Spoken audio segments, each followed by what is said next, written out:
Believe it or not, Utah is considered the second driest state in the US. Here, an abundance of amphibious life is challenging to come across. But where there is water, you'll find a surprisingly green habitat. The Great Salt Lake may seem like an exception to this concept because its water is simply too salty to sustain a wide variety of life, but there are actually several freshwater swamps that surround the southeast portion of the lake.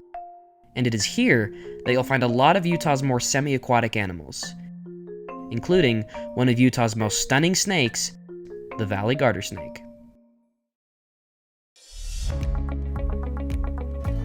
My name is Ethan Fineshriber, and I have a passion for educating the world about snakes.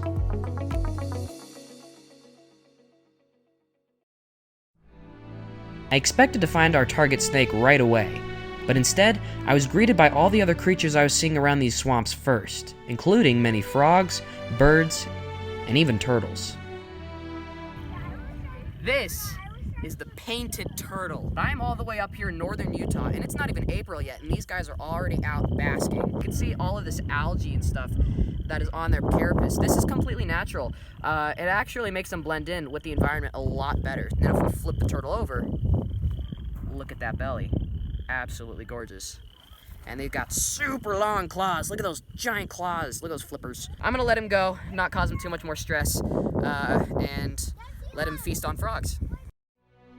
I asked my father if I could look through the grass one more time before leaving for the day, and I'm glad I did, because that's when I found my target snake.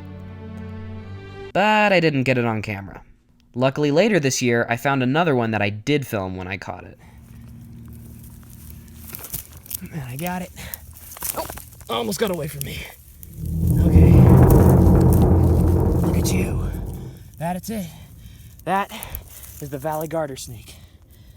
Look at that. Beautiful. This is the valley gartersnake. It is a subspecies of the common gartersnake, and it is beautiful.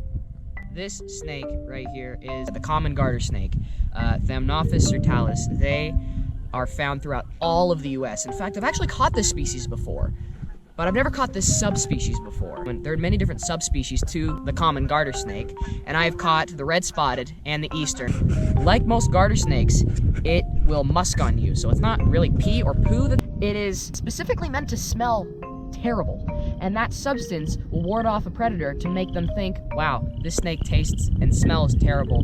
No way I'm gonna be eating it.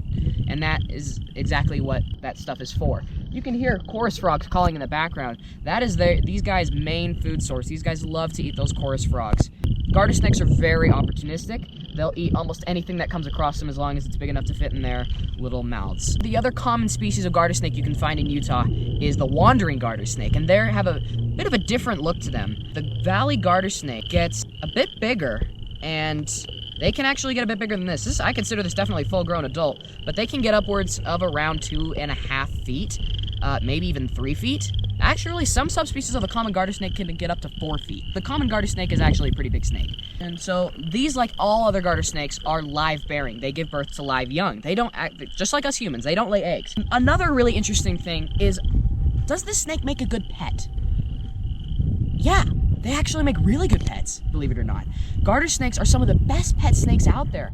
Unfortunately, they're not common in captivity, and so when you do find them, they're often wild caught, which are not good pets. But if you actually happen to find a completely captive bred garter snake, I strongly recommend it as a first pet snake, because depending on the species, you might not have to have a lot of humidity on it, but they definitely need some sort of water source nearby for them to swim, drink from. Garter snakes love water. So if you're somewhere where there's no water around, then you're not gonna be finding this snake around. Anyway, really fun species of snake. My first valley garter snake has been successfully caught, filmed, and released, and I'm happy to say that my experience here couldn't have been better, because it was persistence that led me to the reptile I was intending to find.